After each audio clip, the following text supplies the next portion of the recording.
Hello, everybody, and welcome to another episode of the All for Women's Football podcast. Today, I'm joined by Laura, Ishan, and Rick.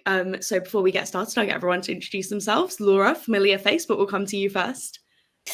Hello, happy to be back, and looking forward to talking to you about all the different topics today. We've got a very broad range, so I'm looking forward to that. Yes, we do. And Rick, I'll come to you next. Great to be here. Excited to be coming from across the pond and hopefully chime in with some decent football knowledge. Thank you so much. And finally, Ishan, thanks so much for joining us. Yeah, no, this is a pleasure. I'm excited to make my first appearance on here and hopefully first of many. Yes, definitely. Thank you so much. So we will jump straight in, really. So obviously, international break is kind of reaching its end now.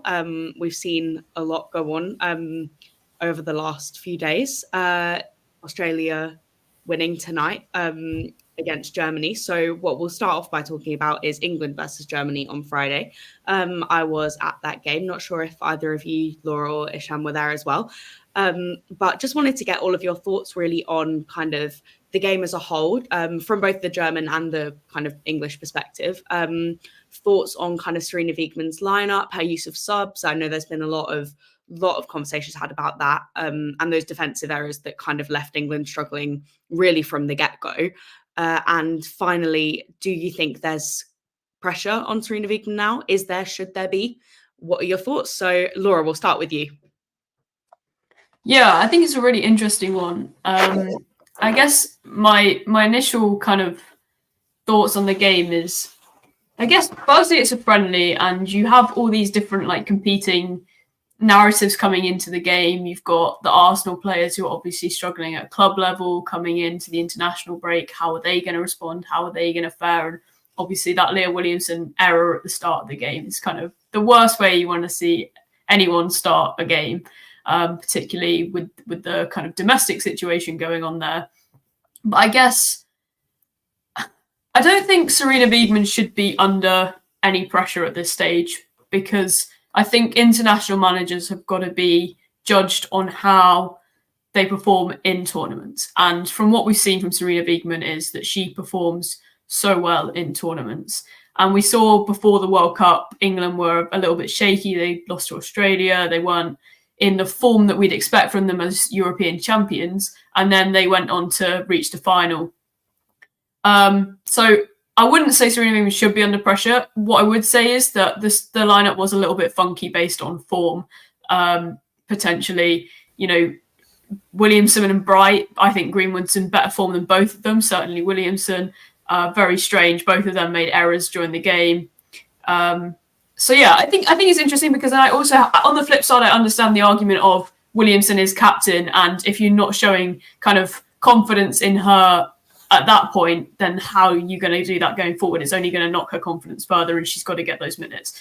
I think what's interesting is maybe further up, I'm sure I won't go on too long and allow other people to talk about this, but the substitutes, which we can come on to in terms of Jess Park, Grace Clinton, why aren't they getting time? Ella Toon's not been in form, and I think it's finding that balance between ensuring that you show faith in those players and that they don't lose confidence because you've not shown faith, but also picking as an international manager on form as well.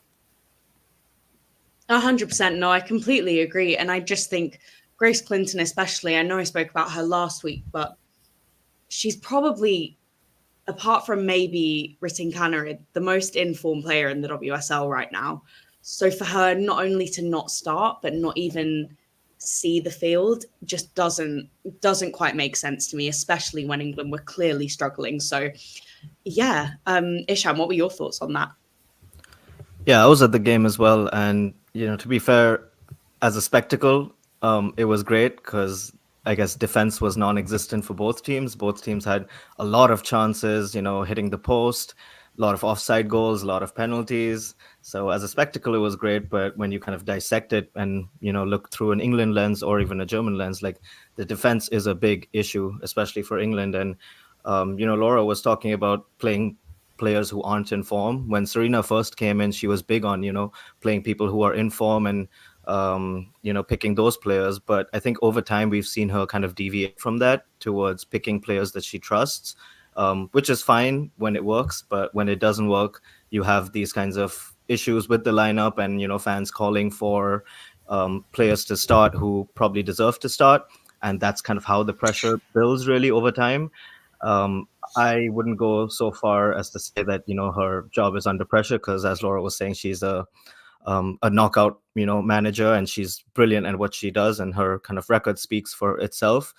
But with England not qualifying for the Olympics last time, there is a conversation to be had. I think the Euro 2025 performance will be very, like, critical to her future, in terms of, not in the sense that England have to win for her to kind of stay on, but the way that the way that England will play in that tournament will really determine, and kind of from a fan view will kind of predict whether Serena's job really is on the line, and whether she's losing the confidence in the players.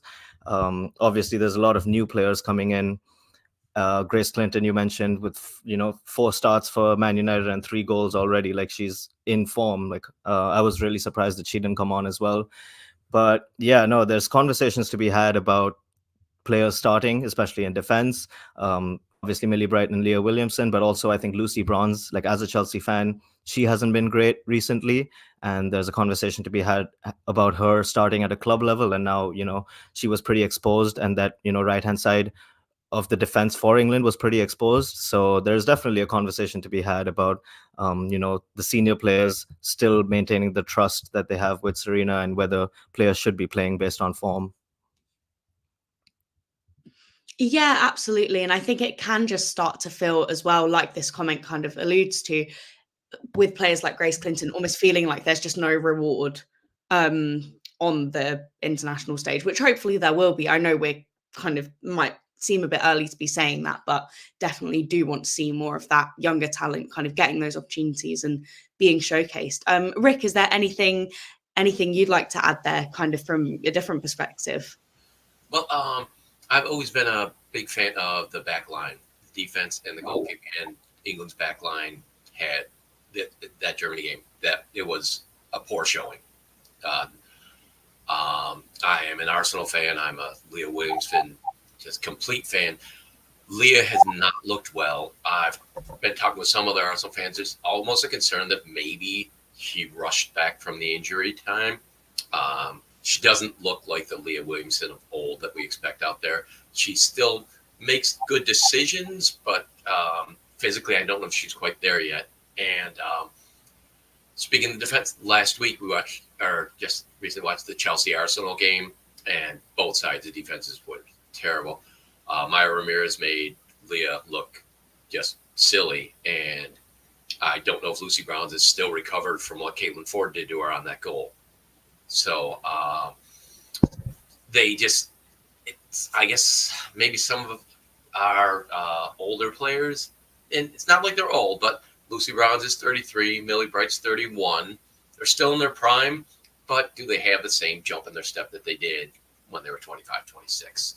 I would say that over the past year, I think Jess Carter has been our most stable defender. She's proven it. But even she called out the defense after the game, said, we had a lot to work on there, and we can't be making those mistakes that we did. Moving forward, yes, I'm very surprised Grace Clinton did not see time. As you said, she's really in form, and you see it every week in WSL. I believe that Serena does put a lot of trust in players who have earned that trust. But in her managerial career, she has also, she makes the call. If you've been playing for me forever, but you're not performing now, I'll put someone else in. You look at the 2017 Euros, she benched her captain for the final. So she'll make that call. I'm not too worried. It's early. These are friendlies. You do want to see what your team can do. You're not going to win every time out, but you need to say, this is a need we need to address. Let's get on that. And I don't think there's any pressure on Serena's position. I don't think there should be. I think she's been doing good. And also, you look at Phil Neville, and how long it take for us to lose him. So Serena's doing markedly better. So I think she's looking pretty good. There we go. That is fair enough. Thank you. And elsewhere in kind of the international break tonight, Australia beat Germany 2-1.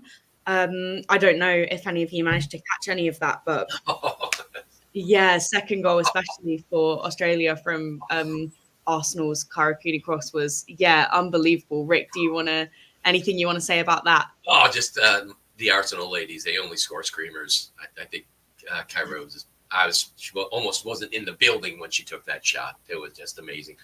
And just the skill, because it was such a long distance shot and perfectly placed over the keeper. The keeper was probably where she should have been.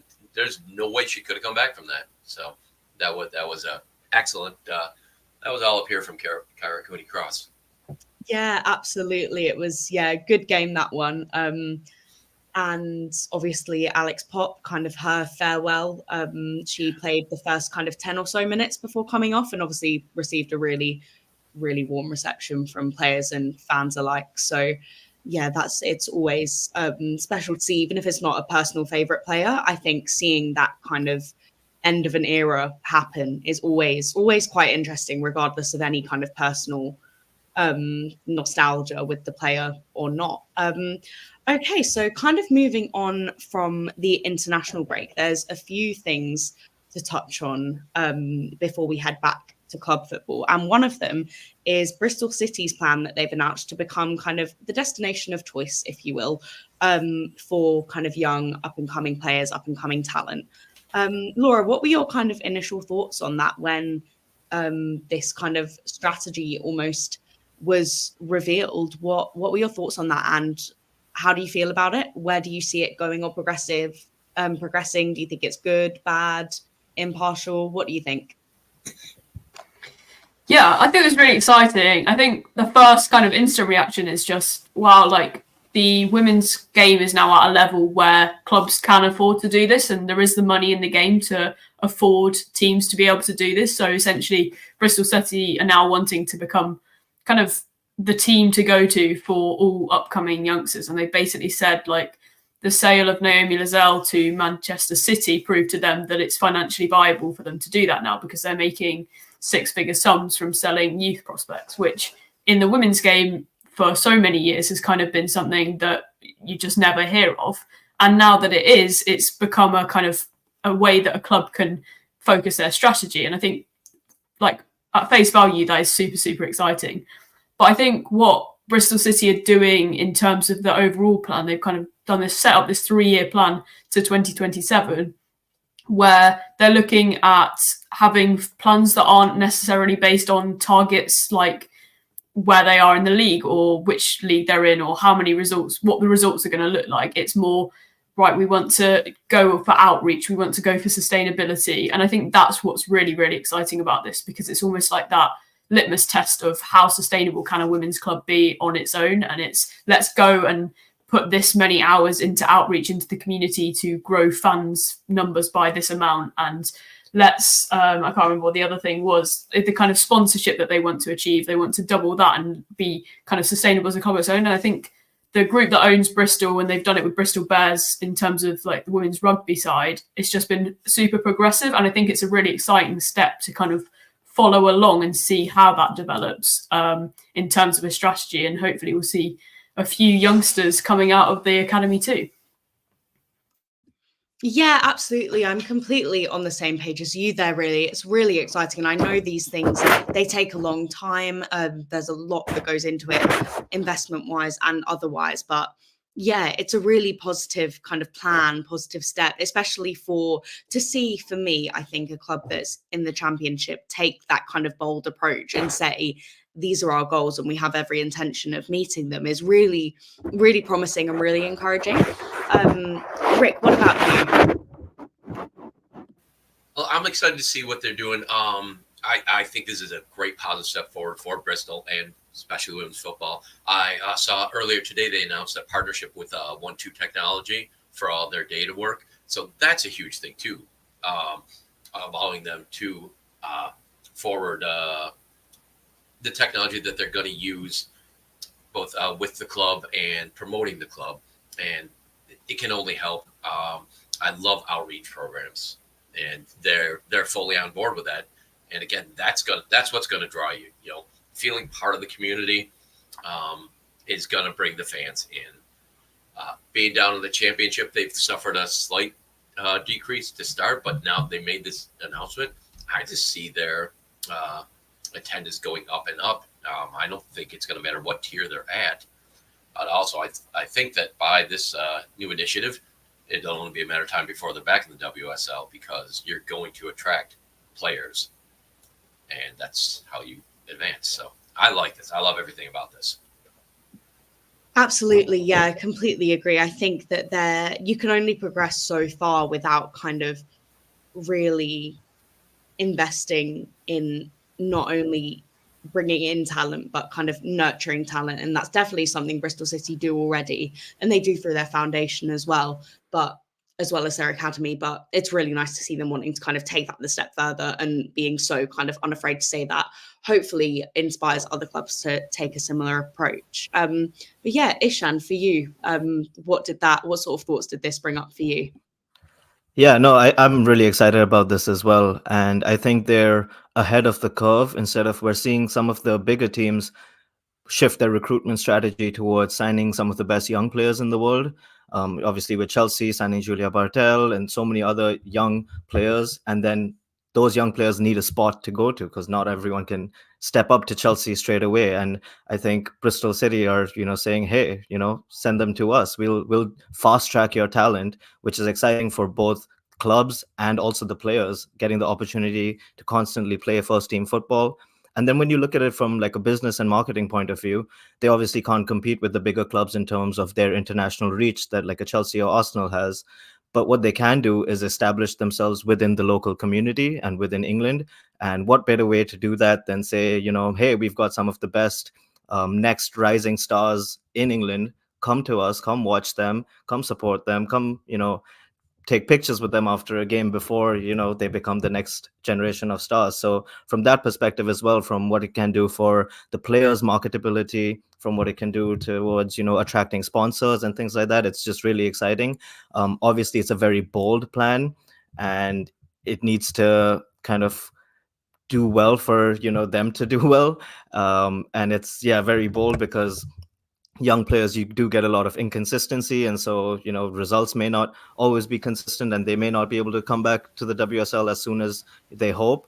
But it is very exciting from a player's point of view, a club point of view, and then even for the clubs around them in terms of sending their players. And in the men's game, we talk about a Dortmund or a Brighton who can make so much money by signing young players and then selling them to the bigger clubs. If they're able to do that, like, they're going to have so much money to then reinvest within the women's football community. Definitely. No, I completely agree. I think you've made some really, really good points there. And talking about kind of the development, the growth of women's football, tonight, obviously one of the biggest, most prestigious awards in the football world, the Ballon d'Or, is taking place. So as that is ongoing, I thought I would like to ask all of you, what were your kind of predictions for the evening? And from what you know so far, how right or wrong were you? Laura, I'll come to you first.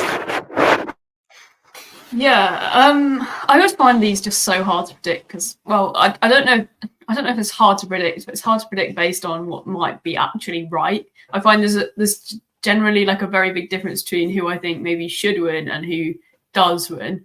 Although, yeah, so I think it'll be really interesting to kind of see how it goes. I think there's lots to be said, which I'm sure we'll come on to about how they kind of treat women's football. Yeah, I guess for me, who I'd like to see it is someone like Naomi Girma. I think she's had an absolutely incredible season, incredible year. I think when you look at these things, they're often heavily weighted on like internationals tournaments during the summer.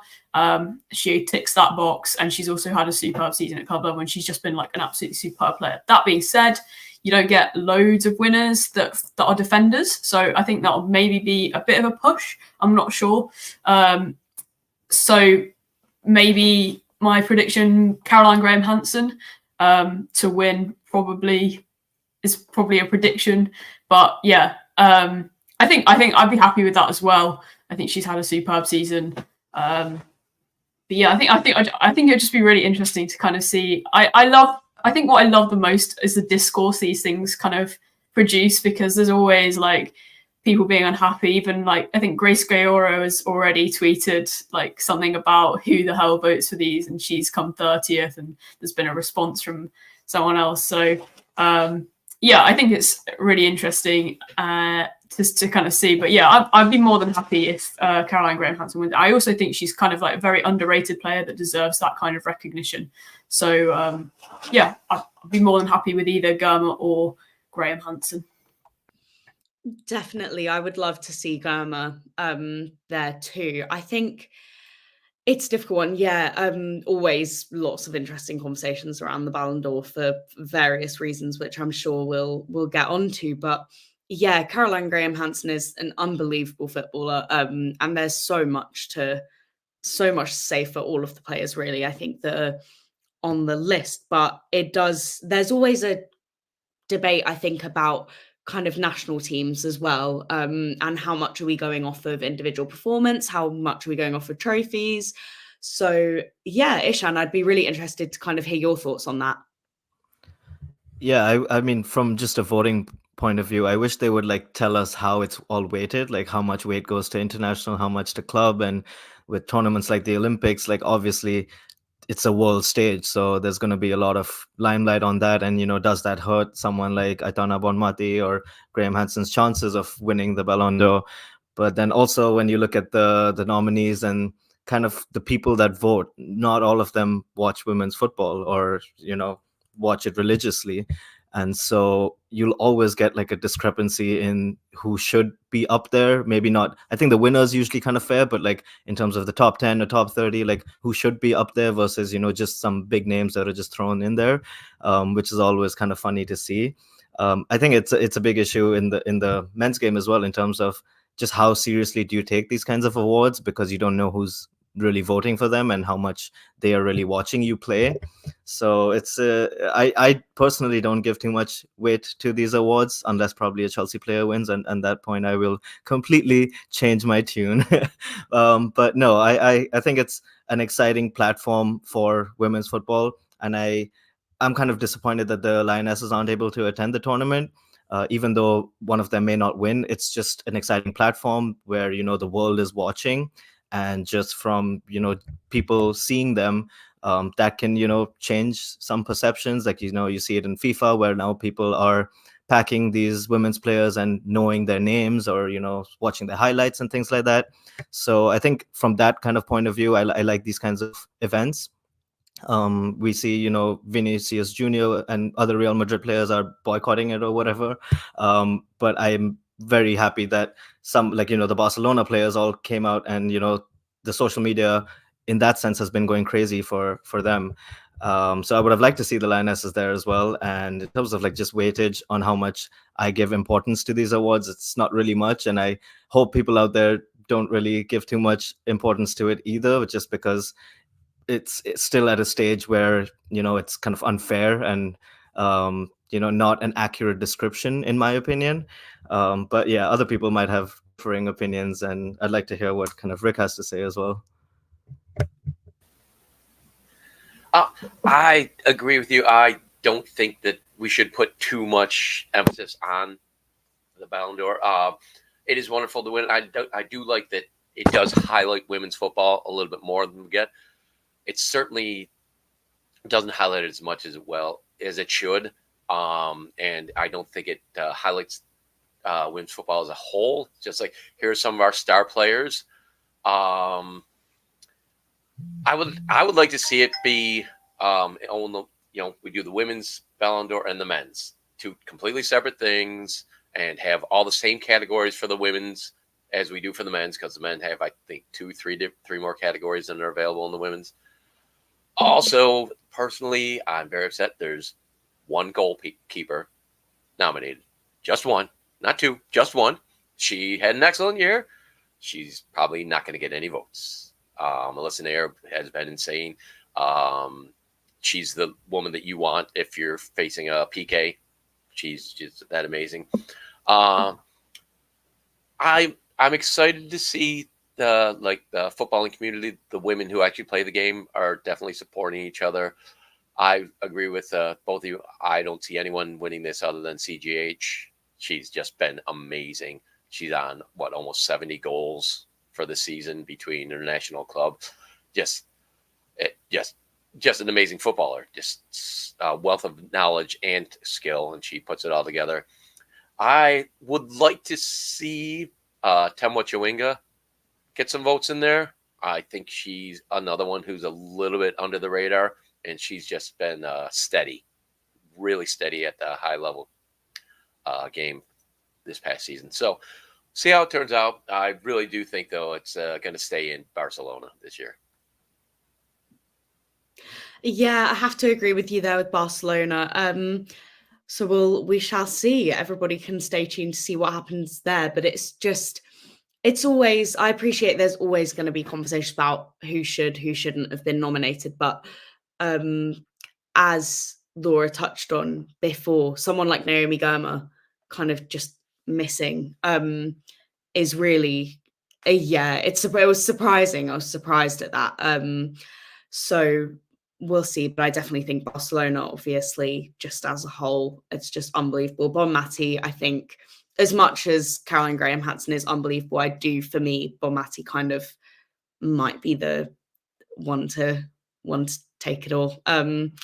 But we shall see. But moving kind of away from the award itself and more to kind of the overview of the Women's Ballon d'Or, just like last year, we're hearing a lot of conversations, as you guys have rightly touched on, about kind of the way the awards almost treat women's footballers, and how in some ways it does feel like a bit of an afterthought. We're in the international break, so a lot of national players aren't obviously able to attend for clear reasons. And even in terms of kind of the countdown being revealed, I think the men's award we're getting like every tweet, every post for every person, whereas the women just kind of got like a list, a breakdown. So what do all of you think? Ishan, I'll start with you on this one, if that's okay.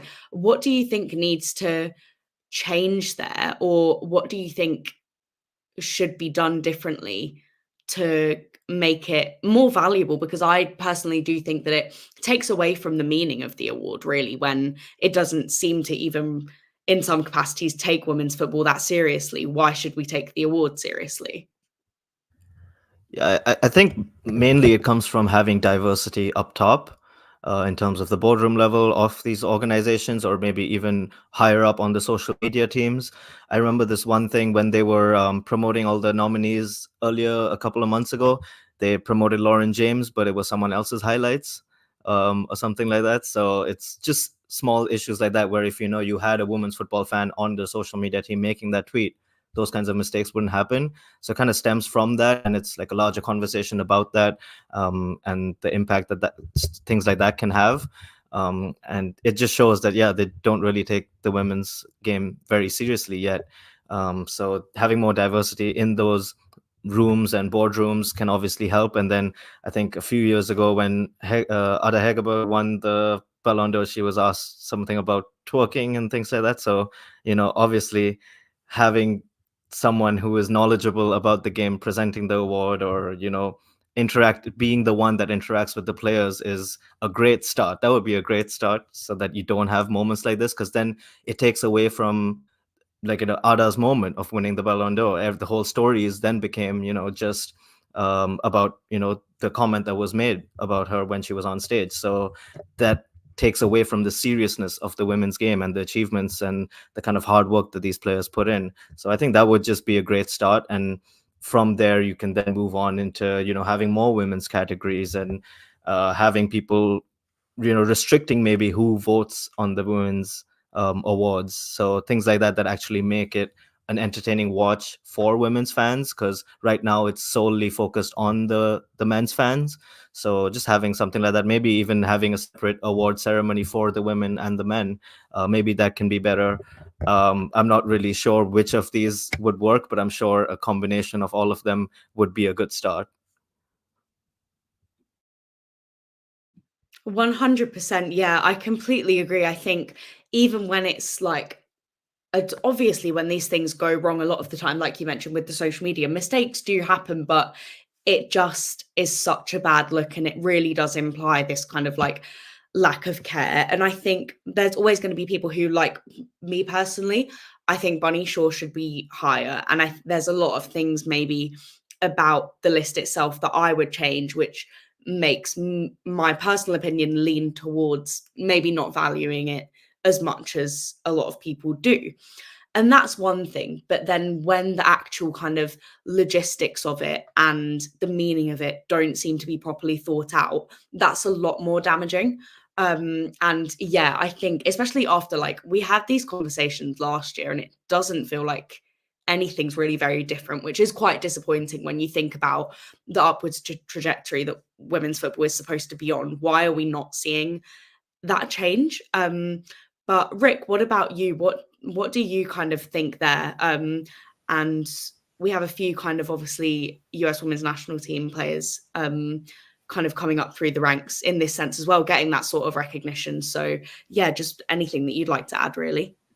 Yeah, okay. I do think that we need to just support the Ballon d'Or for women as its own separate thing. It's really hard because football is, it's a worldwide thing. It's the most popular sport on the planet, and we want to have women's football be part of the most popular sport on the planet. But we need to. I'm not even certain I'm saying this right. I want it to have its own place and get there on its own laurels, not say it's men's football little brother. So since you're watching men's football, why not watch women's football? I want people to watch women's football because it is its own amazing product, and we have our players who are doing just the most amazing things in the world. So let's celebrate them for being footballers on their own.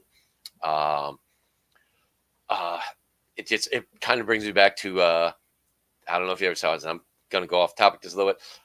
They had the commercial a few years ago. Little girl asked, "Hey Google, who scored the most international goals for women in history?" And it says Christine Sinclair with 185. And they said, "Hey Google, who scored the most international goals for men in international play?" And it said Cristiano Ronaldo with 111. And then she goes, "Hey Google, who scored the most international goals in history?" And it says Cristiano Ronaldo. So see, Google has fixed that. I'm very excited, but and now she's going off because I didn't turn her off. Sorry. But so let's celebrate women's football for being women's football, being the great sport that it is. Yes, I took a long time there. Sorry about that. I do like to see that there are a lot of U.S. players doing well, getting nominated. The one when Megan Rapinoe won it back in 2019, and I think even she kind of agreed that it was more her social platform because statistics-wise, she didn't have a great year in 2019. She spent a lot of it injured, but that World Cup, she was just amazing. She was everything women's football was being. I loved her for that. She put it on the map so big. I mean, I think it was bigger here in the States than it was in 1999 when women's football really blew up over here. She really made it important, and I love what she did. And I would love to see us have someone come out. I don't care where they come from, U.S., England, Germany, anywhere, Netherlands. I'd love to see another player come out and say, "Boom, here I am. Put this sport on my back. I will bring it to another level. Everybody come along with me." 100%. No, thank you so much. And we have a question in the comments here. Do they make it clear what they're basing rankings on? What do we think? What's everyone's reaction to that question? You're shaking your head, Ishan. I'll come to you first. Yeah, no, they don't, and that's kind of something I said like a little while ago, where I wish there was some transparency, or they would tell us how much weight they put on, international performances and international tournaments versus club football, whereas club football domestic leagues and then club football Champions League, like how much weight is actually put on these things, which would give fans so much more of an idea of like, okay, that's why I see that player's there instead of this player. And it just seems like there is no really guideline. And that's what it looks like from the outside in terms of some of the players who have been snubbed. So I don't know if there is any, guidelines or transparency that way. And I think that's something that we would all like to see. Definitely, yeah, I have to agree with you there. Anyone disagree or have anything that they'd like to add to that? I feel like we all seem pretty unanimous there. I don't have anything to add on the kind of. I don't think there are very specific like guidelines of what's the voting. I completely agree with Ishan there. I guess what I would maybe disagree with is the fact that there should be separate awards, because I think actually it kind of feeds into like historic. I can completely understand the arguments for it in the sense that it's like we need somewhere to celebrate women, and currently that's not being done in what currently exists. But I think the answer is to push for kind of change in what does exist, because if we keep allowing what happens to just be women get pushed to the side again and marginalized and no one watches those awards, it's kind of just feeding into the hands of what the men want, which is their own award ceremony, their own kind of everything. And it's just into that idea that women are only secondary. And I bet what would happen if that happened was the Ballon d'Or would get called the Ballon d'Or and the women's Ballon d'Or would get called the women's Ballon d'Or. And it wouldn't be the men's Ballon d'Or. It would be the subsidiary secondary thing that no one watches, and it gets stuck on a rubbish time that clashes with some huge men's match. And like, as football fans, we want to be able to watch both. And I think it's so disappointing that they put it at the same time as women's internationals, at the same time as women's friendlies, and then say, well, it's just a friendly. You would never, ever make that comment about a men's friendly. Like, in any circumstance, you wouldn't say, well, Harry Kane should be more than happy to miss a friendly for England. And I think Biegman put it really well when she kind of said, this is a huge honour for any player to kind of represent their country, whether it's a friendly, whether it's an international tournament. And that shouldn't be a choice that a player has to make or a team has to make, whether to let them go to this award ceremony. I think it's just super disappointing that persistently women are overlooked. And it just demonstrates that this thing is just for men. And I think that's why we take it so unseriously, because it feels very performative to include women in the way that they're doing it, as Beth kind of mentioned with social media and everyone else has kind of said with various other aspects. But I don't think the answer is to create a separate thing where women can just continue to be ignored by the main ceremony. I think we need to put pressure on to kind of say, no, include them in the same way you include the men. Have the Yashin trophy, have Ann-Katrin Berger get some recognition, as well as kind of everything else that's going on. So, yeah, I think that would be my take on that one. I'd also like to let Connor know that he did definitely rattle me with this comment. I think it had the intended effect. Yes, definitely, me too. And no, those are some really interesting points, and I completely agree. And it's frustrating that we even have to have this conversation of like, oh, how do we fix it? Because why is it a problem in the first place? It really shouldn't be that difficult. But hopefully next year we might see something different. But that seems to be the recurring theme. So yes, we will come back to the Ballon d'Or, I'm sure, as we continue to kind of learn new information there. But something that was discussed a lot last week was the letter that over 100 footballers signed to kind of stand up against the Aramco deal. I just wanted to kind of mention that today because I feel like it was a really hot topic for like 2 days, and then everybody kind of started to forget about it. It's what it seemed to me anyway. But yeah, I just thought that it was important that we touched on that, especially with it being the international break. We obviously still have so much to talk about, but it does give us a bit of an opportunity to touch on some other stuff as well. So I know Ishan and I are studying on the same course, and we kind of touched on it briefly on Tuesday. So I'll come to you first, Ishan, if you wanted to kind of share any of your thoughts on that letter. Yeah, first of all, I love when people call out FIFA. That's just very satisfying because of how kind of corrupt they are as an organization. So that was the only kind of satisfying part. But I also love like women's footballers and how outspoken they are in terms of supporting causes that are close to their heart. and it's a variety of different causes, and I think that's something that adds to their marketing appeal. But I don't think this one was a great example of that, just because of the kind of hypocrisy that was involved. Like, obviously, Viv Miedema was one of the players that was talking about it, and she plays for Man City, who are, have their own human rights issues in, like, back home with the owners and things like that. So that kind of hypocrisy, I think, takes away from the issue that they're trying to light. And so I think it could have been done in a better way. I don't know what that better way is, but this, I don't think, was it. And I think it was also like, you're bringing light to this, but there's so many other things that are going on. When are you going to speak about that kind of narrative as well?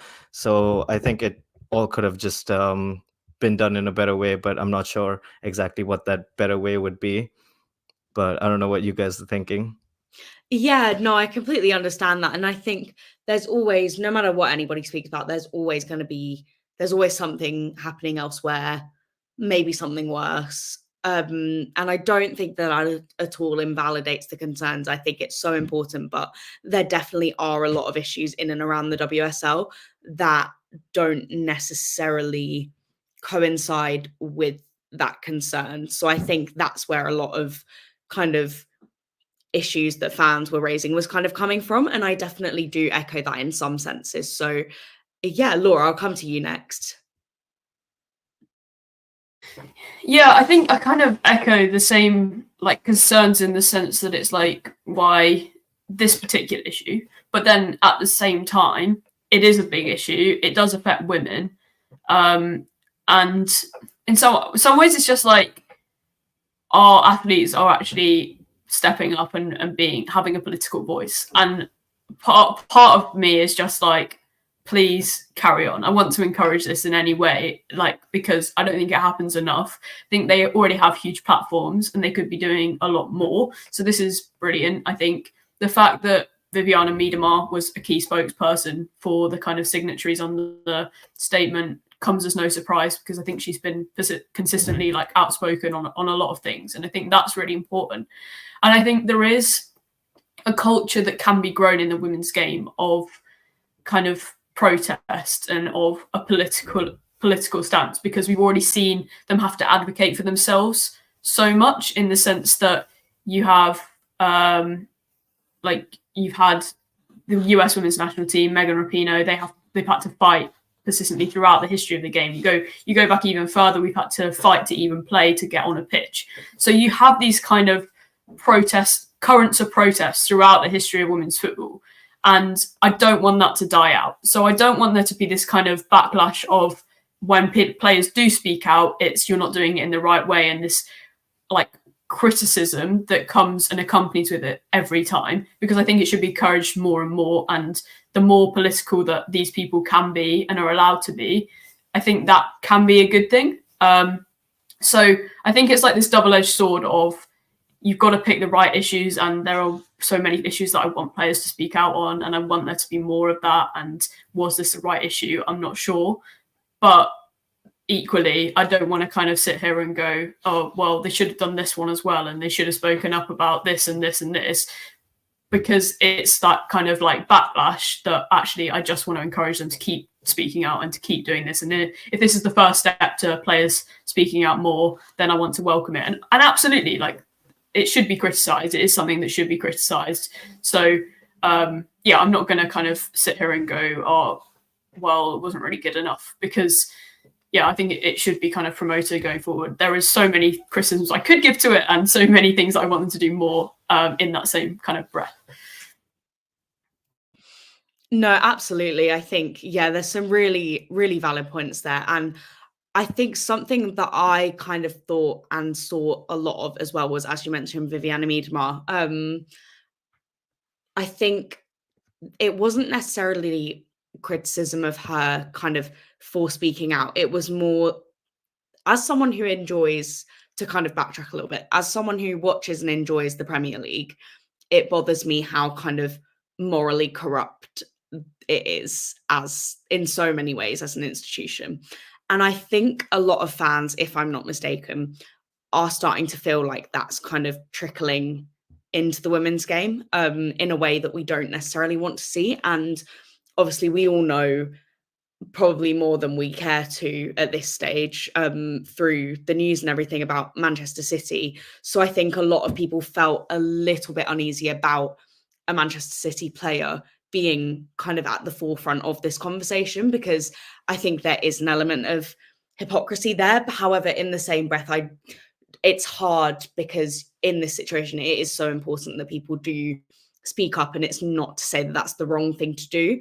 And there's never going to be a right way with these issues, I don't think, but it definitely can feel hypocritical, and I can understand why some fans would feel a little bit let down by that, or that wouldn't quite sit right with them, because where do we draw the line, and how do we decide what matters and what doesn't, who matters and who doesn't?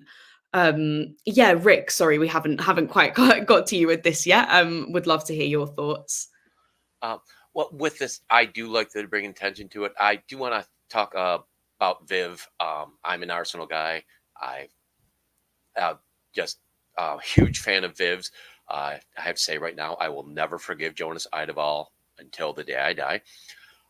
Viviana Mina has always been very outspoken on a lot of issues. So I think it's great for her to take the forefront on this one. She's been involved with the War Child Project for a long time, the One Goal organization. So I think Viv is very comfortable with taking a lead role in important social and political statements such as this. So I think that's why she stepped up into it. I agree with like almost 100% with what Laura said. I love that women's footballers are using their platform saying, hey, we have a voice and we think that this is wrong, that this needs to be changed. And we're going to use that voice to try to enact change. So I do want to see that. Again, yes, there are other issues that they could be working on, but you can't work on every issue. You have to pick your battles. I think this is a good one because it's, again, part of the sports washing thing that's going on. You know, let's just, hey, look, we can do sports great. Never mind that we're killing thousands of our own people. Or so I think, we do need to bring in light. FIFA is so very driven by the almighty dollar. Guys, maybe FIFA, you guys make enough money. You make enough. Let's maybe start doing the right thing and not make so much money this time.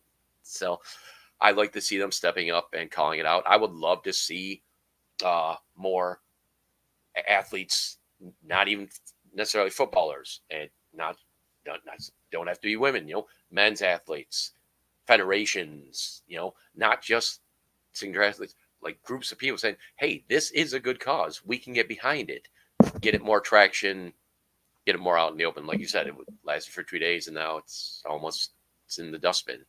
So. No, definitely. And that's why I think it's so important to keep kind of asking people to speak on these things, because the news cycle is kind of just so constant, which is the nature of it. But it is important not to forget about these things, because as much as there will be a lot of gripes that people have with aspect of the letter, of the reason for the letter, of who's behind the letter, and many of those are justified, it doesn't take away from the fact that it is something that needs addressing.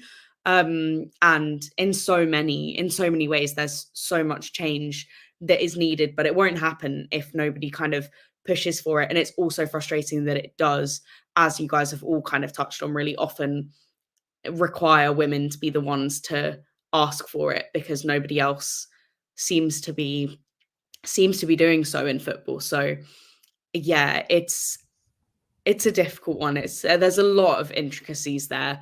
And it's not the first time we've seen something like this happen. So kind of off the back of that, before we move on, what would you guys like to see happen next with that, following kind of the discussions that have happened over the last week, the response to the news?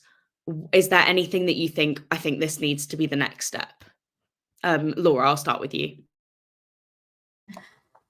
Yeah, I think ideally just end all football's associations with Saudi Arabia. No, that's like the dream world. But or sport. Let's go all the way and just say sport in its entirety. Not in the sense that Saudi Arabia shouldn't be involved in sport, but I just think the kind of sports washing that goes on is really frustrating. And I think until they can kind of sort out human rights abuses in that country, then we need to take a bit of self-reflection in the sports world and think about how much that's kind of being promoted. But hopefully, I mean, what I want to happen is the kind of petitions demands to be answered. Like we want to see a positive outcome of that, right? So I think I don't have like political diplomatic answers to this, but I think ideally like that gets answered and it galvanizes support for further pushes and further political stances from players that we've kind of like all kind of said like that would be great to have.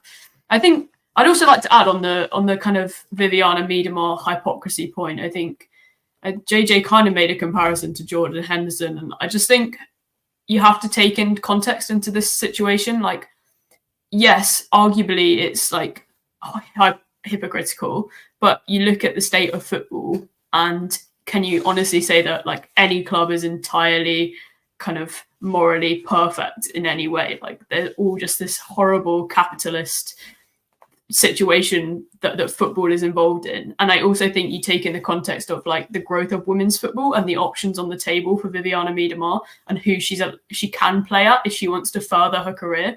And I think in the men's game, you have so much more flexibility because you have these outrageous wages, and like the difference between Jordan Henderson going to a different Premier League club or going to Saudi Arabia is completely different to, you know, Viviana Miedemar choosing between like she wanted to stay in England and Manchester City was potentially the only club other than staying at Arsenal, and like being deeply unhappy with that potentially. Like you don't know the kind of situations, and I just think you take that into I'm not saying that like in an ideal world she doesn't play for City, she doesn't support that regime, but I just think she has very, very minimal choices, and we're putting so much burden on women's players to be these perfect people and make all these perfect choices when where is all the criticism for Rodri? Where is all the criticism for Erling Haaland when they just because they don't choose to speak out about an issue at all, like they're not getting any of this criticism directed at them? And yes, she plays for Manchester City and she's funded by Saudi Arabia and she's paid by the kind of UAE and these things. But what is the context? What is the broader context? Why can't we just celebrate her for actually standing up? And it doesn't mean she necessarily supports that. It's just a choice she's had to make in her career. And I don't think that we should create this amount of scrutiny on a player for the kind of decisions she's made. And in that way, I don't think that's kind of reasonable in the context. Yeah, no, I definitely think like the Jordan Henderson situation, it's definitely a different thing. It's a good example of the issues that lie in football, but I don't know if it's a direct comparison with the situation at Manchester City. But I think that, as Jamie's pointed out in the comments, there's this corruption is everywhere, as you've pointed out, Laura. Kind of across the football world, it's just rampant, and I think it's just become so frustrating for fans and people who care about the sport, especially people who are part of marginalized communities, seeing the hypocrisy on that like capitalist kind of institutional level, I mean not necessarily on an individual level, continue to take place, and it's almost like it shows really how drastic the problems are when by kind of speaking out against something, so many players are kind of like tied into it in this way. And I'm by no means saying that Viviana Miedemar is the only player who maybe, to me, it just like did feel quite ironic that she kind of seemed to be one of the main like mouthpieces for this, because of Manchester City's kind of corruption and where their funding comes from. But I do think that there's so much that needs to change, and the fact that women are feeling like they can speak up is so positive, but that does need to come from other places too. And yeah, there's a lot of intricacies there, and I think there's lots and lots of kind of opinions, none of which are necessarily wrong. But as people are pointing out in the comments, kind of at what point do we see men's players speak up about these issues? Because yeah, I know that as much as I am kind of quite happy to openly say that I do think that there are some elements of hypocrisy with the letter. It's constantly the same issues are just entirely brushed under the rug when it comes to men's football, and we do need people to start talking about it. But I think that's not me by any means saying that. I think players like Rodri, as you mentioned, who have said nothing, that's not me in any way saying that that's any better. Obviously I'm well aware that that probably is worse. But Ishan, I'll come to you next. I'm sure you have some thoughts as well. Yeah, I mean, obviously, I agree that sports washing is everywhere. Capitalism in sport is now everywhere. Clubs no longer care about their fans as much as they care about the fans with money and the fans that can pay the most. I think we're seeing a big change in that, especially in the men's game. And so you can see that as a result of there being so much sports washing everywhere, I think athlete activism is kind of dying to some extent in the men's game. But you rarely see people speak out about issues anymore in the men's game. Obviously, Vinicius Jr. is a great example in terms of what he's doing with battling racism. But other than him, I can't think of too many other players that in the men's game that really speak out on issues. Obviously, they do a lot of work with foundations and things like that in terms of funding charities, but I don't think they use their platforms well enough. I think women finally have a platform. I mean, obviously, they've been doing, there's a lot of examples of athlete activism in women's football with players like Megan Rapinoe and, the whole list of people. Vivian Amido is a great example as well.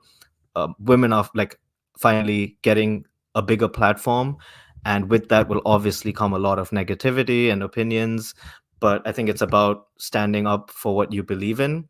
And what I really hope the change comes from this is I hope it gives players confidence to then speak out on more issues, and kind of do more with their platforms, and not get scared about the negative reactions that this has received. And I think athlete activism is going to change in this kind of digital age and very capitalistic and sports washed age that we're in. And I think that's what I'm kind of excited to see, because earlier it was much easier to take a stand in terms of not receiving as much backlash or direct backlash on your social media platforms, and people can easily message you these days and things like that. But I think the change that's going to come in terms of athlete activism, in terms of people doing it together, it's not going to be me speaking out, it's going to be a group of us. And I think that was really interesting in this. It was like a group of players, like a large group. So I think it's like, okay, they're taking a stand together. And what I would like to see is more groups of players coming together, using their platform and standing up for what they believe in. Definitely. I think that's so important that people have the platform to do that. And I do just also think that it doesn't stop there. It doesn't stop with just saying something. And when something is said as it should be, it needs to be genuine. It needs to be authentic. And I do think that we need to be able to kind of criticize or scrutinize, analyze, whatever you want to call it, the way that footballers speak up, just as we would if they were men.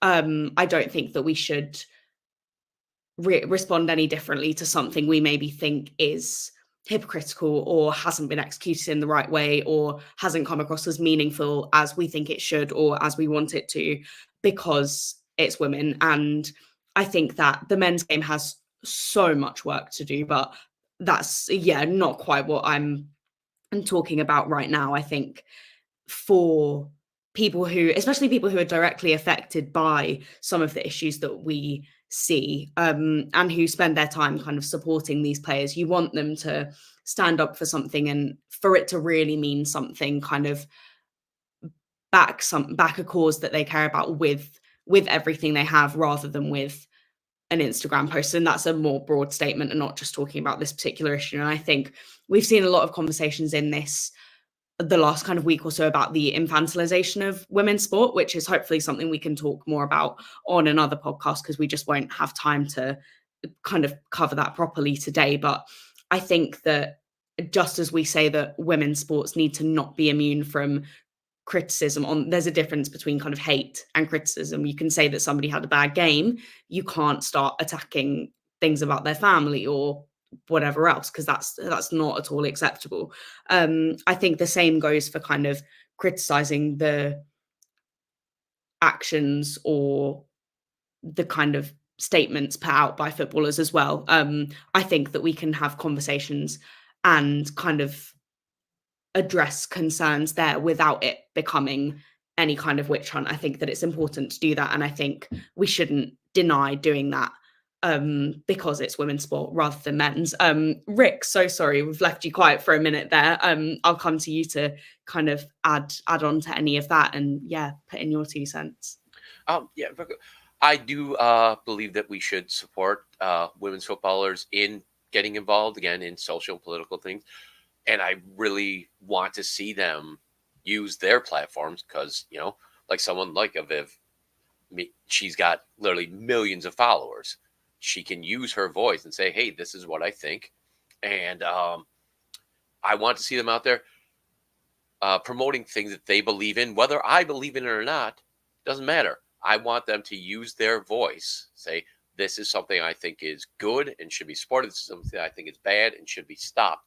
Whether I agree with that person or not, I want to see them step up to the plate and say, here, we're going to put this out in the world. It's something that needs to be talked about, something needs to be addressed, and I'm going to use my very large media platform to address it. Like I said, we've had players in the past who've done it, and it's just made such a big change and brought light to issues that have faced women footballers have faced, and just, the general public. People didn't know how horrible U.S. soccer was until Megan Rapinoe spoke out about it. Everyone was like, oh, the U.S. team, they're so successful, everything. You look back and nothing it is like, wow, how did you people even get away with all this for all these years? And it permeated into the UWSL and even still the NWSL. And Pino shone a light on it and said, this is what's happening in the United States. Don't think that it's all, wine and roses. There's a lot that needs to be addressed. So I'm glad she used her spotlight, I guess. And I want to see other women's footballers do it. Take a stand. Right or wrong, take that stand, go for what you believe in, and let people know that they can support you on a big stage.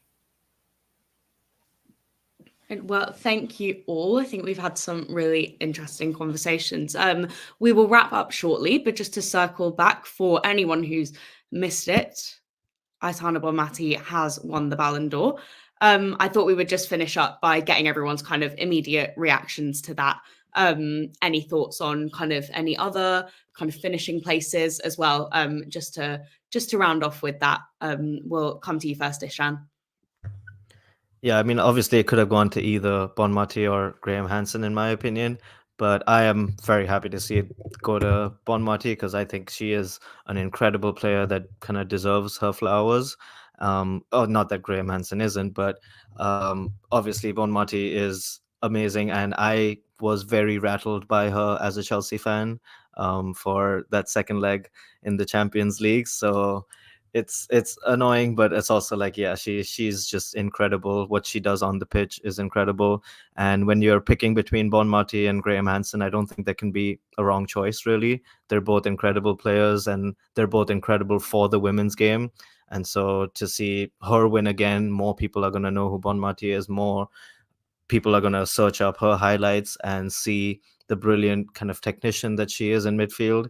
And yeah, no, I think it's good for women football in general that, people like this are being highlighted, and Lauren helped win the Ballon d'Or one day. Yeah, for sure. I mean, I love her as well, but yeah, no, I'm fine with Bonmati winning. I think she would have been my pick to win.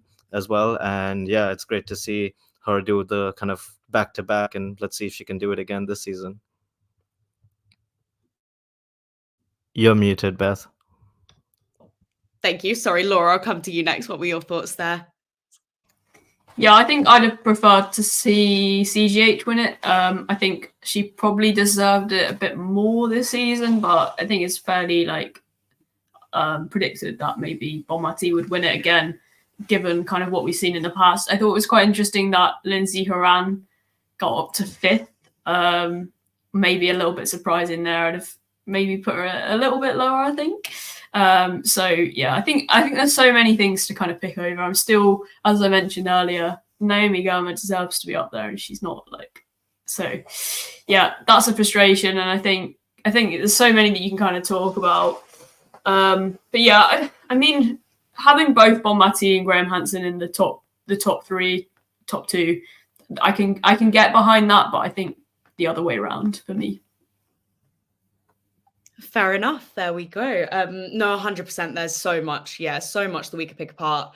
I agree regarding Lindsay Horan, and I personally would have liked to see Bunny Shaw probably higher up as well, just to say one of many probably changes that I personally would have made. But yeah, for me, I think Bonmati was, for me, it was inevitable and deservedly so, but I can definitely get behind Caroline Graham Hansen as well. I think, yeah, unbelievable player. So yeah, Rick, I'll finish with you. I'm exactly the same as Laura. I would have liked to see CGH win it, just for the year that she has had. She's amazing. I think Bonmati probably got more because you look at his midfield player as being, again, more of a technician, more of a field general. So I think they can control the play a little bit more. CGH is, there's a scoring machine. I'm not saying scoring goals is easy, but maybe you don't have as many things on your plate. So perhaps that weighted it towards Bonmati. She's got to control a lot. I do like to see her win it. And again, this will make her name even more recognizable in the football community. People will start looking her up more, following her. I'm with you on Lindsay Horan being up there. I don't feel that she's had that much of an influence. She's a good, strong player, but I wouldn't have placed her up that high. And as Laura said, it's just criminal that Naomi Gurman didn't even get nominated. That just defenders get no love and keepers get no love, and that hurts me. Again, I would love to see Alyssa Nair finish higher, but most awards, they are, based on stats you can see. You don't see that much. I did want to give a quick shout out real quick as we were talking, and I was talking about Alyssa Nair, Anna Morehouse.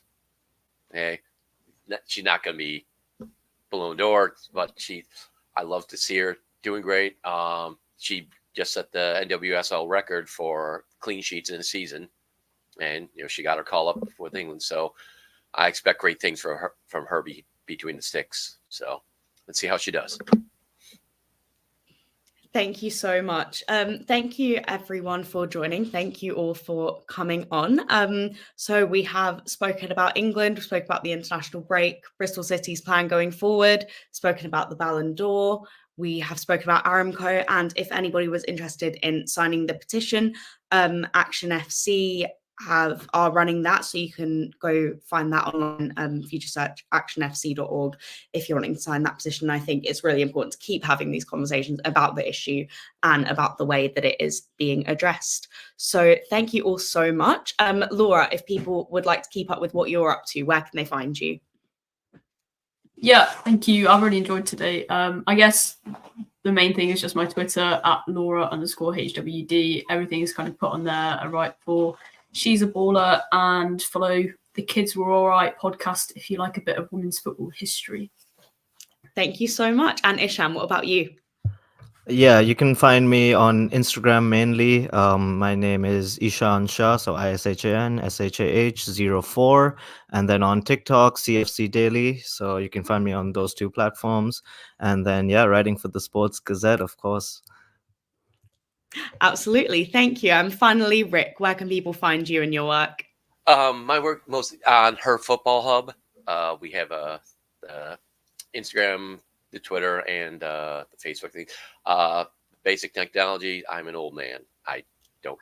You don't want to see my Twitter feed. It's mostly just Disney pictures. So, but Amazing. Go to Her Football Hub, and that's where you find my work. Thank you so much. Thank you all for joining me. And thank you everyone for watching. Everybody have a lovely evening, and we will see you next week. Take care.